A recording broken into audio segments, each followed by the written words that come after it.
Hello everyone, my name is Rahul. तो bank में lead कौन प्रोवाइड करता है? जैसे कि अगर आप बैंक में हायर होते हो, अगर आप ब्रांच बैंकिंग में हायर होते हो या फिर रिटेल बैंकिंग में हायर होते हो, तो आपको सेल्स करनी पड़ती है। तो आप जो कस्टमर को सेल करते हो वो कस्टमर आपको कौन देता है, या फिर आपको जो बैंक आपको लीड प्रोवाइड करती है वो आपको कैसे प्रोवाइड करती है, उसके बारे में हम लोग इस वीडियो में डिटेल में बात करेंगे। तो मुझसे बहुत लोग पूछते हैं कि बैंक में लीड कैसे प्रोवाइड की जाती है, क्या बैंक लीड प्रोवाइड करती भी है या सारे लीड्स हमें ही जनरेट करने पड़ते हैं। और हम जब स्टार्टिंग में बैंक को ज्वाइन करते हैं तो बैंक में न्यू होते हैं, तो न्यू ज्वाइनिस को क्या बैंक लीड प्रोवाइड करती है या नहीं, या फिर लीड प्रोवाइड करती है तो कौन से प्रोफाइल और कौन से पोस्ट पे लीड प्रोवाइड करती है, उन सारी चीज़ों को मैं इस वीडियो में आपको डिटेल में बताऊंगा। तो उसके ऊपर ये एक डिटेल वीडियो है। इस वीडियो के बाद आपका सारा डाउट क्लियर हो जाएगा कि बैंक आपको लीड प्रोवाइड करती है या नहीं। तो कोई भी प्रोडक्ट या सर्विस को आपको सेल करने के लिए आपको कस्टमर्स चाहिए, तो वो कस्टमर आप कहाँ से ला सकते हो? तो बैंक में लीड जनरेट करने के दो ही तरीके होते हैं। एक तरीका होता है जो आप खुद से कर सकते हो, आप खुद से लीड जनरेट कर सकते हो, और दूसरा जो तरीका होता है जिसमें आपको बैंक खुद लीड प्रोवाइड करता है। तो पहले बात करते हैं कि आप खुद से पहले कैसे लीड जनरेट कर सकते हो। तो बैंक में कस्टमर्स को सेल करने के लिए आपको लीड जनरेट करना पड़ता है। तो खुद से लीड जनरेट करने के लिए आप जब ब्रांच में आपका कस्टमर्स विजिट करता है या फिर जब उनको कोई काम होता है या फिर कोई क्वेरीज होती है, तो जो आपके वॉक इन कस्टमर आते हैं आप वहां से लीड जनरेट कर सकते हैं। आप वॉक इन कस्टमर से बात कर सकते हैं कि उनको क्या सर्विस चाहिए, क्या उनकी क्वेरीज है, क्या उनको रिक्वायर्ड है। इस तरह से आप वॉक इन कस्टमर से बात करके आप लीड जनरेट कर सकते हैं। एंड दूसरा जो तरीका है आपका, वो है आपका फील्ड विजिट करके आप लीड जनरेट कर सकते हैं, क्योंकि बैंक में आपको नए कस्टमर्स भी बनाने पड़ते हैं। तो आपके जो वॉक इन कस्टमर है वो ऑलरेडी बैंक के एग्जिस्टिंग कस्टमर है, उनको तो आप सेल कर ही रहे हो, उनसे तो आप लीड जनरेट कर ही रहे हो, लेकिन आपको फील्ड पे विजिट करके भी आपको लीड जनरेट करनी पड़ती है। तो आप फील्ड पे विजिट करके जाके आप लोगों से बात कर सकते हो, उसके अकॉर्डिंग आप अपना लीड जनरेट कर सकते हो। जैसे कि आपका तीसरा तरीका है डोर टू डोर सेलिंग, मतलब आपके आसपास में जो भी एरिया है, जो भी लोकेलिटी है, जो भी कम्युनिटी है, वहाँ पे आप वहाँ के लोगों को जाके बात कर सकते हो, वहाँ पे जाके आप लीड जनरेट कर सकते हो। इसके अलावा कुछ और भी तरीके हैं जिससे आप खुद से लीड जनरेट कर सकते हो, जैसे कि आप ईमेल पे किसी को मैसेज भेज सकते हो, किसी को आप टेक्स्ट कर सकते हो व्हाट्सएप पे, आप व्हाट्सएप, इंस्टा, ये सब पे स्टोरीज डाल सकते हो अगर कोई न्यू अपडेट्स आता है या फिर न्यू कोई स्कीम आता है। कभी कभी जो कस्टमर एफडी करवाते हैं तो उसके एफडी में इंटरेस्ट रेट में हाइक मिल जाती है, मतलब कस्टमर्स को ज्यादा इंटरेस्ट रेट मिलता है, तो आप उसके लिए भी आप स्टोरीज डाल सकते हो। इस तरह से आप लीड जनरेट कर सकते हो खुद से। तो बैंक में लीड्स क्या आपको सारे खुद से ही जनरेट करने पड़ते हैं या फिर बैंक भी कुछ लीड आपको प्रोवाइड करती है? तो इसका आंसर है बैंक भी आपको लीड प्रोवाइड करती है। और बैंक जो लीड प्रोवाइड करती है वो डिपेंड करता है कि आप किस पोस्ट पे हायर हुए हो, आपका ग्रेड क्या है, आपका डिजिग्नेशन क्या है, उसके अकॉर्डिंग बैंक का लीड डिपेंड करता है। तो अगर आप हायर हुए हो टेली कॉलिंग के लिए या फिर टेली मार्केटिंग के लिए या फिर आप हायर हुए हो ई रिलेशनशिप मैनेजर के लिए, तो यहाँ पे आपको खुद से कोई लीड जनरेट नहीं करनी पड़ती है, बैंक सारी लीड्स आपको खुद ही प्रोवाइड करती है। अगर आप टेली कॉलिंग के लिए हायर हुए तो आपको डेटास पे कॉल करनी पड़ती है और ये डेटा आपको बैंक ही प्रोवाइड करती है। मतलब बैंक आपको एक लिस्ट दे देगी आपके कस्टमर्स की, आपको पूरा डेटा प्रोवाइड कर दिया जाएगा और आपको बोला जाएगा कि इस पे कॉलिंग करने के लिए, और इसके बाद अगर कोई प्रोस्पेक्ट बायर निकलता है या फिर आप किसी को सेल कर पाओगे तो आप उसको सेल करना पड़ता है। ठीक है, ऐसे ही ऐसे बैंक में होता है रिलेशनशिप मैनेजर का पोस्ट, ई रिलेशनशिप मैनेजर का, उसमें भी आपको बैंक ही प्रोवाइड करती है लीड्स, उसके साथ ही आपको रिलेशनशिप बना के रखना पड़ता है या फिर आपको उनको कस्टमर को सेल करना पड़ता है। तो कुछ ऐसे पोस्ट भी होते हैं जिसमें बैंक ही आपको पूरी लीड प्रोवाइड करती है, जिसमें आपको कोई खुद से लीड जनरेट नहीं करना पड़ता, जैसे कि आपका टेली कॉलिंग हो गया, ई रिलेशनशिप मैनेजर हो गया, या फिर कोई भी जहाँ पे आपका वर्चुअली काम होता है वहाँ पे बैंक ही आपको सारी लीड प्रोवाइड करती है। तो अब बात करते हैं सेल्स ऑफिसर के बारे में या फिर रिलेशनशिप मैनेजर या फिर असिस्टेंट मैनेजर के बारे में, उन्हें कैसे बैंक लीड प्रोवाइड करती है। तो अगर आप ब्रांच बैंकिंग में हो, रिटेल ग्रुप में हो, तो आपको सेल करने पड़ेंगे, चाहे आपका कोई भी पोस्ट हो, आप सेल्स ऑफिसर हो, रिलेशनशिप मैनेजर हो, असिस्टेंट मैनेजर या फिर आप डिप्टी मैनेजर हो, या उससे भी अगर आप हायर पोस्ट पे होते हो फिर भी आपको सेल ही करनी पड़ती है। तो इसमें जो बैंक आपको लीड प्रोवाइड करती है वो आपको कुछ इस तरह से प्रोवाइड कर सकती है। पहला जो पॉइंट है वो आपका है कस्टमर डेटा। कस्टमर का डेटा आपको दे दिया जाएगा। बैंक आपको कस्टमर्स के कुछ लिस्ट दे देंगे जो कि उनके प्रोस्पेक्ट कस्टमर होते हैं, जो भी उनके एक्टिव यूजर है, उनकी लिस्ट आपको दे दी जा सकती है, एज अ लीड आपको दे दिया जा सकता है, और आपको बोला जा सकता है कि जो भी इसमें नाम है, जो भी इनके कस्टमर्स है, उन पे जाके उनको कॉल करने के लिए, उनको विजिट करने के लिए, उनसे जाके सेल को जनरेट करने के लिए। तो बैंक के पास पूरे कस्टमर्स का रिकॉर्ड रहता है, किसी भी बैंक में कस्टमर का रिकॉर्ड पूरा बैंक के पास ही रहता है। तो वो लोग आपको बैंक के कस्टमर्स के डेटा प्रोवाइड कर सकते हैं, फिर आपको उनसे बोला जाएगा कि उनको कॉल करके विजिट करके आपको सेल जनरेट करने के लिए। तो ये एक पहला तरीका हो गया बैंक जो आपको लीड प्रोवाइड करती है। ओके, दूसरा जो तरीका होता है वो होता है कस्टमर मैपिंग। आपको कस्टमर मैप कर दिए जाते हैं। अगर आप रिलेशनशिप मैनेजर के ऊपर हायर होते हो, रिलेशनशिप मैनेजर के पोस्ट पे हायर होते हो, तो आपको कुछ कस्टमर्स के आपको डेटा आपको मैप कर दिए जाते हैं, जिनके साथ आपको कस्टमर से रिलेशनशिप बना के रखने पड़ते हैं और आपको उनको सेल भी करनी पड़ती है। तो ये कुछ कस्टमर्स के नाम या फिर कस्टमर्स के डेटा आप में मैप कर दिए जाते हैं। तो इस तरह से बैंक भी आपको लीड प्रोवाइड करती है। लेकिन कस्टमर मैपिंग सबके लिए नहीं होता है। जैसे कि अगर आप सेल्स ऑफिसर हो या फिर आप सीनियर ऑफिसर हो, तो आपका जो काम रहेगा वो आपका सेल्स का काम रहेगा। इसमें आप कस्टमर के साथ रिलेशनशिप मैनेज तो करते हो, लेकिन आपको जो मेन काम होता है वो होता है कस्टमर को बनाना, नया कस्टमर को एक्वायर करना, न्यू कस्टमर एक्विजिशन आपका काम होता है। तो ऐसे में आपको प्रोस्पेक्ट क्लाइंट्स या फिर कोई प्रोस्पेक्ट कस्टमर्स को आपको मैप नहीं किया जाता है। ये जो मैपिंग किया जाता है वो आपका रिलेशनशिप मैनेजर में किया जाता है, क्योंकि रिलेशनशिप मैनेजर का काम होता है कि जो भी हाई वैल्यू कस्टमर है, जो भी हाई वैल्यू एफिलिएंट कस्टमर्स है, क्लाइंट्स है, उनके साथ रिलेशनशिप मेंटेन करके रखना और उनको टाइम टू टाइम सर्विस देते रहना।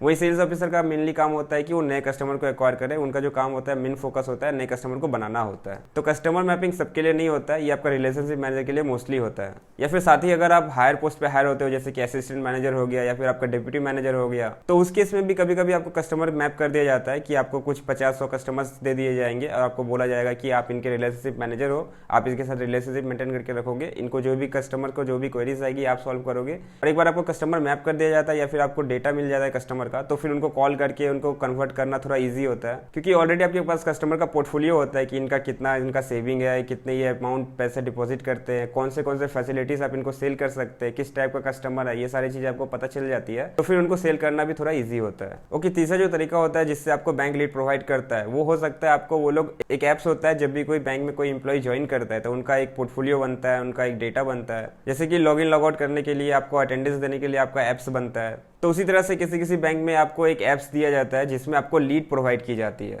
मतलब उस एप्स को आप ओपन करोगे तो उसमें आपके नेम पे लीड असाइन कर दी जाएगी, कुछ लीड्स आपको असाइन कर दिए जाएंगे, उस लीड्स पे बोला जाएगा कि आपको कॉल करना है या फिर विजिट करना है या फिर कैसे भी आपको सेल्स जनरेट करके देना है।